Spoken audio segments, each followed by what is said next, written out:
অবশেষে নদিয়া জেলা প্রাথমিক শিক্ষা সংসদের সভাপতি হিসেবে মঙ্গলবার কার্যভার গ্রহণ করলেন নদিয়া তেহট্ট ২ নম্বর ব্লকের হাঁসপুকুরিয়া বিদ্যাপীঠ উচ্চ বিদ্যালয়ের অবসরপ্রাপ্ত শিক্ষক দেবাশিস বিশ্বাস। মঙ্গলবার সকালে কৃষ্ণনগর বর্ণ পরিচয় ভবনে নিজের শিক্ষা দফতরে এসে দায়িত্বভার বুঝে নেন দেবাশিস বাবু। যোগদানের পর এদিন দুপুরে বর্ণ পরিচয় ভবনে এসে নবনিযুক্ত সাংসদ সভাপতির সাথে সৌজন্যতামূলক সাক্ষাৎ করেন প্রাথমিক শিক্ষকরা। প্রসঙ্গত, প্রায় ২ বছরের বেশি সময় ধরে নদিয়া জেলার প্রাথমিক শিক্ষা সংসদের নির্বাচিত কোনো সভাপতি না থাকার কারণে এই পদের দায়িত্বভার সামলেছেন জেলার দায়িত্বপ্রাপ্ত অতিরিক্ত জেলাশাসক অর্থাৎ জেনারেল। শেষ জেলা প্রাথমিক শিক্ষা সংসদের সভাপতি ছিলেন করিমপুর বিধানসভা কেন্দ্রের বিধায়ক তথা রাষ্ট্রপতি পুরস্কারপ্রাপ্ত শিক্ষক বিমলেন্দু সিংহ রায়। তিনি সাংসদ সভাপতি পদ থেকে অব্যাহতি দেওয়ার পর প্রায় ২ বছরের বেশি সময় ধরে পদটি শূন্য হয়ে যায়।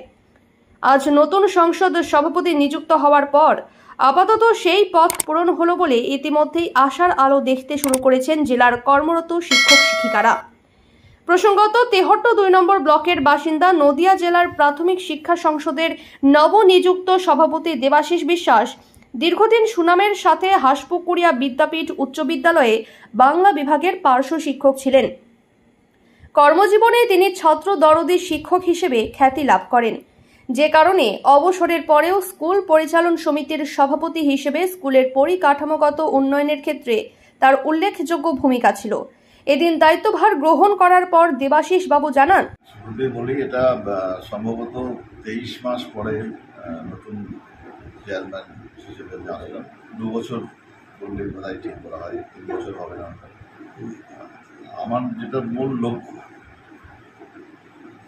যেটা আমি চেষ্টা করব, পারবো সেটা কথা আমি দিচ্ছি না, সেটা ভবিষ্যৎ দেখবে।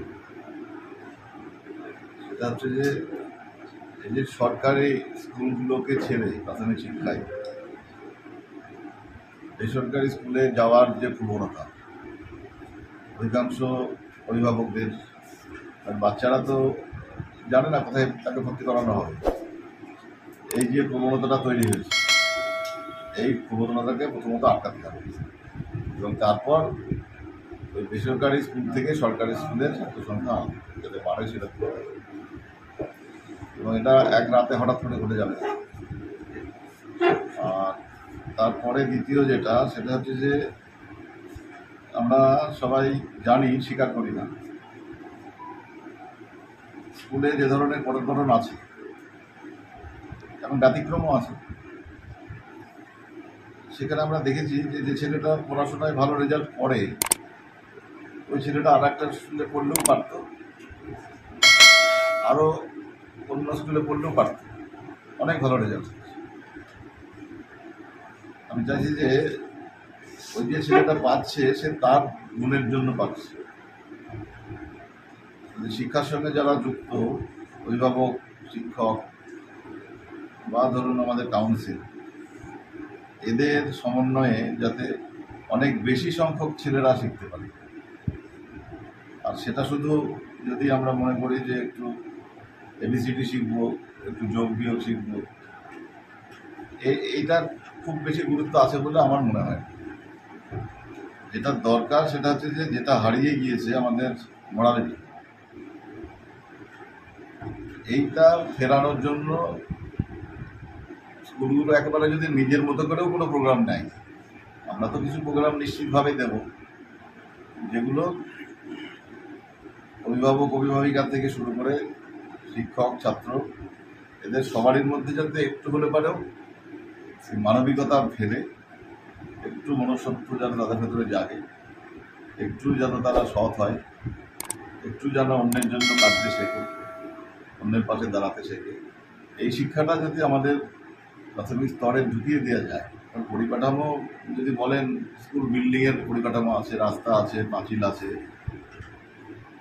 অনেক জায়গাতে ধরুন পার্ক আছে, বাচ্চাদের খেলার সরঞ্জাম আছে,